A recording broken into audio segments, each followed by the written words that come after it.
नमस्ते, मेरो नाम कृष्ण लामा। आज म बुद्ध धर्मको बारेमा केही भन्न चाहन्छु हैन। अनि बुद्ध धर्म भनेको चाहिँ के हो, बुद्ध धर्म सिक्यो भने आफूलाई के फाइदा हुन्छ हैन, त्यसको बारेमा म भन्न चाहन्छु। बुद्ध धर्म भनेको चाहिँ एउटा मनमा शान्ति दिने धर्म हो हैन। मनमा शान्ति दिने भनेको चाहिँ अब मनमा अहिलेसम्म अब दुःख कष्ट त्यस्तोहरू अब अहिलेसम्म हामीलाई मनमा सबै त्यस्तो दुःख कष्ट भएको हो। अब दुःख कष्टबाट हटिने नै अब एउटा बुद्ध धर्म हो। बुद्ध धर्म नाम चाहिँ सिक्यो भने अनि दुःख कष्टबाट हटिन सकिन्छ। बुद्ध धर्म नसिक्यो भने त्यही बुद्ध के भन्छ अब दुःख कष्टबाट हटिन सक्दिन। बुद्ध धर्म सिक्नेको कारणै एउटा मनको शान्तिको लागि हो। बुद्ध धर्म नसिक्यो भने मनको शान्तिहरू हटाउन आउँदैन आफूलाई। अब जस्तै अब मान्छेहरूले अब आफ्नो जन्मिनेदेखि नै अहिलेसम्म हैन दुःख पाएको छ, सुख कहिले पनि पाएको छैन। दुःख र सुख भनेको एउटा मनको भावना हो। मनलाई दुःख छ भने दुःख हो, मनलाई सुख छ भने सुख हो हैन। मनमा सुख खोज्ने बाटो भनेको एउटा बुद्ध धर्मको बाटो हो। बुद्ध धर्म नआयो भने, बुद्धको सन्देशहरू थाहा नपायो भने कहिले पनि आफ्नो मनमा दुःखबाट शान्ति हुन सक्दैन। दुःखबाट शान्ति हुनको लागि, दुःखबाट कष्ट हटाउन सक्नको लागि बुद्ध धर्म जसरी पनि सिक्नुपर्छ हैन। अनि बुद्ध धर्म सिक्यो भने आफ्नै फाइदाको लागि हो। मन अहिलेसम्म अब हामीले सधैँ जन्मिनेदेखि नै अहिलेसम्म हामीले भोग्यो भने हामीले दुःख हो। दुःखबाट हटिन लागि नै मनको शान्ति हो।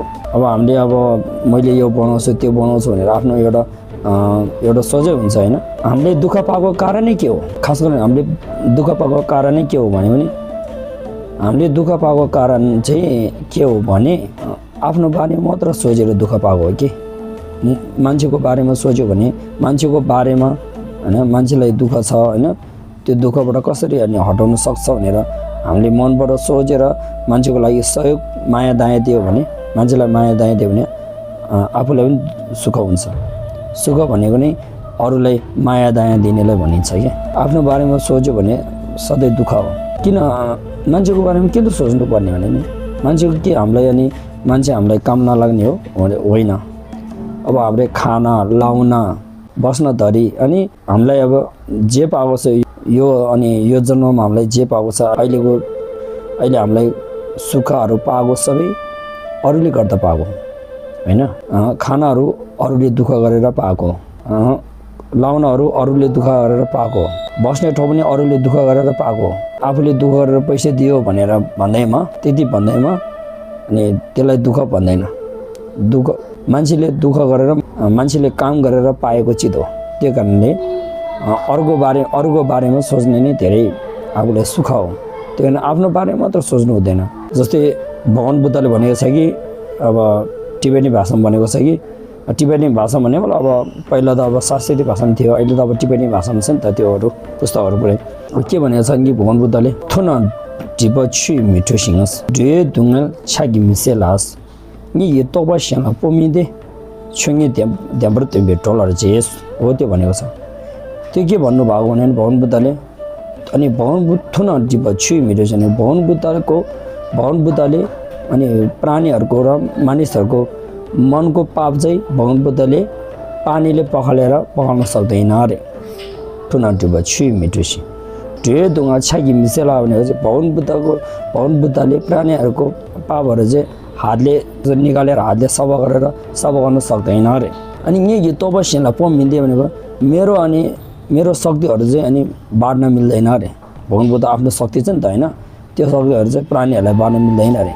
यही तपस्यालाई पमि छुङ्गी त्यहाँबाट त्यो भेटोहर जेस हैन। प्राणीहरूलाई अनि बाटो देखाउने र प्राणीहरूलाई दुःखबाट कष्टबाट हटाउने चाहिँ कसरी गर्नुपर्छ भने प्राणीहरूको मनमा के छ हैन त्यो सोचेर प्राणीहरूको मनको कष्टहरू हटाउन लागि अनि अब जस्तै भगवान बुद्धले पुस्तकहरू बारेमा सुनाएर अनि मनको कष्ट हटाउन सक्छ अरे। नत्र भए अनि जस्तो प्राणीहरूको मनको कष्टहरू धोएर पनि धुन सक्दैन, पानीले सफा गरेर त्यो कारणले तिनीहरू सबै हटाउन लागि अनि मनको कष्टहरू सबै हटाउन लागि अनि पुस्तकहरू सुनेर मात्र हट्न सक्छ अरे।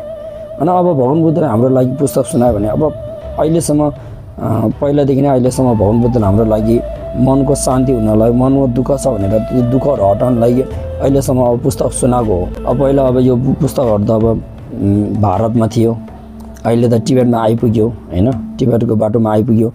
अब टिबेटमा आइपुगेपछि हामीले अब बुद्ध धर्म सिक्नको लागि अब टिबेटी भाषा सिक्नु पर्यो। टिबेटी भाषा नसिक्यो भने हामीले बुद्ध धर्मको बारेमा राम्रो सिक्न सक्दैन। अब हामीले यस्तो ढोक्दैमा बुद्ध धर्म हो भने त त्यसलाई भन्दैन बुद्ध धर्म भनेको। अनि यता बौद्धको त्यसमा यस्तो घुम्दैमा त्यसलाई भन्दैन धर्म बुद्ध धर्म। बुद्ध धर्म भनेको कस्तोलाई भनिन्छ कि मनको शान्ति हटाउन सक्नेको धर्मलाई बुद्ध धर्म होस् भन्यो भने त्यही हो हैन। मनको शान्ति, मनको रिस कष्टहरू सबै हटाउन सक्यो भने त्यही हो बुद्ध धर्म। त्यो हटाउन लागि त कसरी हटाउनु जान्नु पर्यो नि, हटाउन नजाने हटाउन सक्दैन। त्यही कारणले बुद्ध धर्म मानेको चाहिँ धेरै फाइदा छ कि, मानेर सिकेकै फाइदा छ।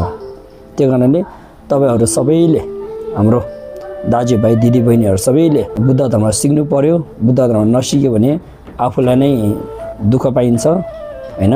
दुःखबाट कष्टबाट हटिन लागि बुद्ध धर्म जसरी भने सिक्नु होला। यदि भन्दैमा म बिदा माग्न चाहन्छु। नमस्ते।